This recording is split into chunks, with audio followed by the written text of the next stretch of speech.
How to fix loop issues on Forza Horizon 5. Hi everybody, welcome back.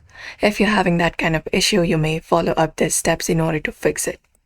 The method you can apply up is you remove your credentials from Xbox on your device. For that, locate up the search and type in credentials and hit open, and here you will be finding the credential. Look for Windows credential, click on it, and here it will show you generic credentials. Under this, you need to go ahead and look out for your Xbox credentials. For example, you will be having something like this. So right now we have about 13 credentials for Xbox. You can go ahead and drop down each of them and remove them.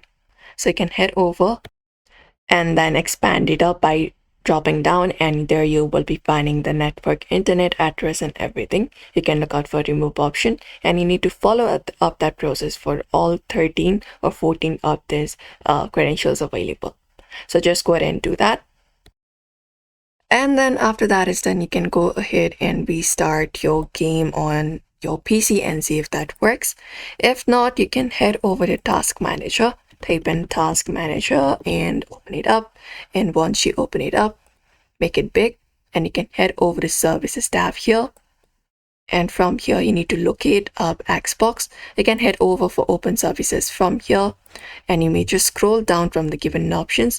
Look for Xbox, for example, Xbox Live Auth Manager, everything regarding Xbox, and you can right click on it, and you can just go ahead and head over to properties of these, and you can head over, click on Startup type, and make it manual.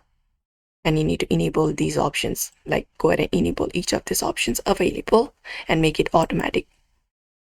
Go to properties for that, check startup type as automatic. After that, click on apply and click on OK. Follow up the same process for other as well, and then you can refresh your device for once, and then you may just go ahead and try opening up your game, and that should help you fix that issue. So you may follow up these solutions in order to fix the issue for now. So therefore, I hope this video was helpful. Give it a thumbs up and subscribe for more tips and tutorials.